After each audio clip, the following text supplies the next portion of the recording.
এখন বউরে যদি বলেন 3 দিন পরে ফোন দিয়া বলেন হ্যাঁ বলো তুমি জানি কি বলতেছিলা, দেখবেন যে আর কথা খুঁজে পায় না। আর আপনিও যদি বলেন যে হ্যাঁ আমি জানি কি বলতেছিলাম, দেখবেন এখন ঝগড়া করে জুত পাবেন না, গিয়ার একেবারে নরমালে চলে আসছে। এই জন্য ভাইরা, রাগ যখন হয় ওই টাইমটাতে ঝগড়াঝাটি করতে হয় না। তাহলে সেক্ষেত্রে দাম্পত্য জীবনে অশান্তি থেকে অনেকখানি বাঁচা যায়। যে ঠিক আছে আমরা ঝগড়া করব, এই বিষয়ে আমরা এখন কথা বলবো না, কালকে কথা বলবো, একটু অপেক্ষা করেন, উভয়ের জন্য সেখানে কল্যাণ থাকবে। আল্লাহ তাআলা আমাদের সবাইকে এসব বিষয়গুলোকে দেখে মেনে চলার তৌফিক দান করুন। আমি আবারও বলছি এই 10টা পয়েন্ট।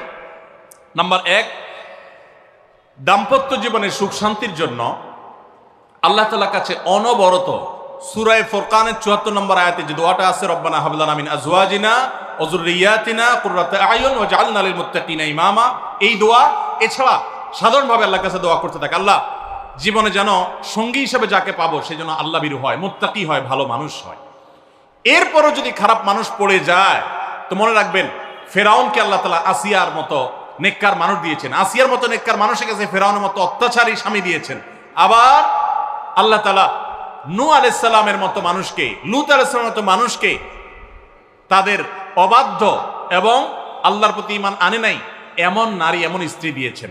অতএব পরীক্ষা হিসাবে নেবেন, কিন্তু দোয়া করতে থাকবেন। নাম্বার 1 হলো দোয়া করতে থাকা। 2 নম্বর হলো জীবনসঙ্গী নির্বাচনের ক্ষেত্রে ধার্মিকতাকে সবকিছুর উপরে প্রাধান্য দিবেন। ধার্মিকতা থাকলে বাকি সবকিছুতে কম্প্রোমাইজ করবেন, এক্ষেত্রে কম্প্রোমাইজ করবেন না।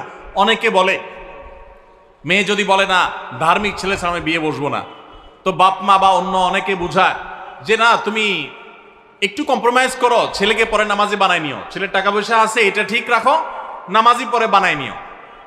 সব সময় রেডিমেড পাইলে আপনি আর বানাতে যাবেন কেন? আগে দিনদারিতা দেখবেন, টাকা পয়সাওয়ালা বানাই নেওয়া যাবে, অন্য কিছু বানাই নেওয়া যাবে, কিন্তু দিনদারিতা সবকিছুর উপরে যেন থাকে। 3 নম্বর হলো সবর এবং শুকর। স্বামী স্ত্রী উভয়কে এটা যদি চূড়ান্তভাবে অবলম্বন না করে দাম্পত্য জীবনে শান্তি সম্ভব না। 4 নম্বর হলো একে অন্যের ভালো কাজগুলোর স্বীকৃতি দিতে জানতে হবে এবং প্রশংসা করতে জানতে হবে। এটা অনেক বড় একটা গুণ স্বামী স্ত্রীর, পরস্পরের প্রশংসা করতে পারা। এবং প্রশংসা করাটা একটা ভালো গুণ স্বামী স্ত্রীর। প্রশংসা করতে গিয়ে মিথ্যা বললে, বাড়িয়ে বললেও সেটা গুনাহ হবে না, স্বামী স্ত্রীর ক্ষেত্রে শুধুমাত্র এটা স্পেশাল। আর 5 নম্বর হলো স্বামী স্ত্রী পরস্পরের দুর্বল জায়গাগুলোতে আঘাত করা যাবে না।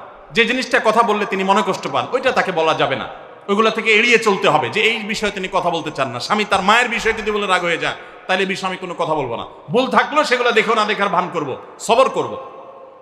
আর 6 নম্বর হলো স্বামী স্ত্রী একে অন্যকে সময় দিবেন। সময় যদি দেন, এখন মহিলারাও সময় দেয় না, পুরুষরাও সময় দেয় না, এই জন্যই ভুল বোঝাবুঝি তৈরি হয়, দূরত্ব তৈরি হয়। এখন ভালোবাসা আদান প্রদান করার জন্য SMS, হোয়াটসঅ্যাপ, মেসেঞ্জার, বিভিন্ন রকমের যোগাযোগের মাধ্যম আছে, ফোন আছে, ভিডিও কল আছে।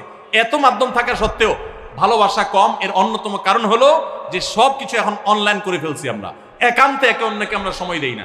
সময় দেওয়াটা হলো একটা বড় কাজ। 7 নম্বর হলো অন্যের সুখ শান্তিতে আছে, তাদের ঝগড়াঝাটি হয় না, তারা একে অন্যের প্রতি খুব কেয়ারি। এই সমস্ত গল্প শুনে, মিথ্যা গল্প কিংবা সত্য গল্প শুনে প্রতারিত হতে যাবেন না। মনে রাখবেন আপনি তার চাইতে অনেক দিক থেকে সুখে আছেন, সেটা হয়তো আপনার মাথায় আসছেন, আপনি খুঁজে বের করেন, নিশ্চয়ই অনেক সুখের পয়েন্ট আল্লাহ আপনাকে দিয়ে রেখেছেন।